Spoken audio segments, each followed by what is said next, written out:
Hello दोस्त, नमस्ते, प्रणाम। आप सब कैसे हैं? कमेंट में बताइएगा दोस्तों। सुनीता सिंह ऑफिशियल चैनल में आप सभी का स्वागत है दोस्तों। आइए, ढेर सारा प्यार दुलार आशीर्वाद दीजिए और ज़्यादा से ज़्यादा सपोर्ट करिए दोस्तों। आप लोग सपोर्ट करेंगे, हम आप लोग के बीच में अच्छा अच्छा वीडियो डालते रहेंगे दोस्तों। तो आइए, हम आप लोग के बीच में एक माड़ो गीत लाई हूँ दोस्तों। कैसा लगे आप लोग ज़रूर बताइएगा दोस्तों। नाही सोहेला मड़ौआ नीक दूल्हा बिना, नाही सोहेला मड़ौआ नीक दूल्हा बिना।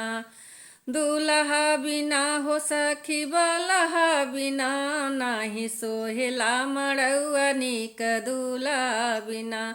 नाही सोहेला मड़ौआ नीक दूल्हा बिना, नाही सोहेला मड़ौआ नीक दूल्हा बिना।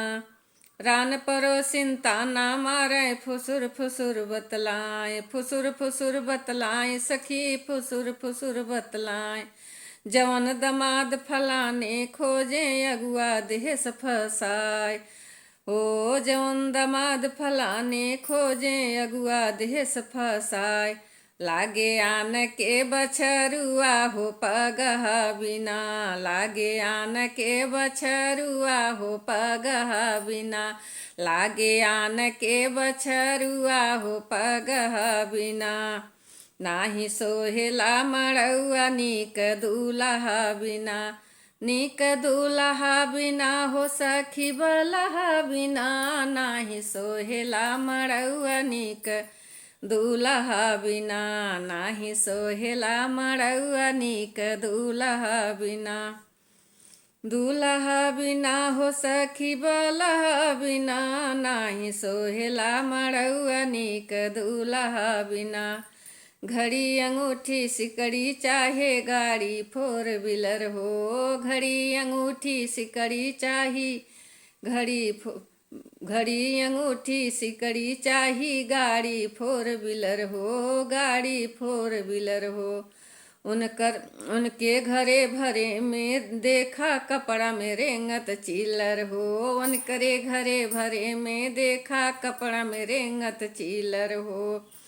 जैसे आवे ना जैसे भावे ना आषाढ़ नखत मगहा बिना, जैसे भावे ना आषाढ़ नखत मगहा बिना। जैसे भावे ना आषाढ़ नखत मगहा बिना।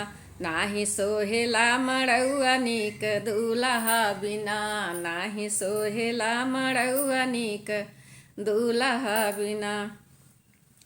दूल्हा बिना हो सखी दूल्हा बिना, दूल्हा बिना हो सखी दूल्हा बिना। नाही सोहेला मड़ौआ नीक दूल्हा बिना, नाही सोहेला मड़ौआ नीक दूल्हा बिना। तो दूल्हा गीत रहा दोस्तों। ये आप लोग को कैसा लगा कमेंट में बताइएगा दोस्तों। और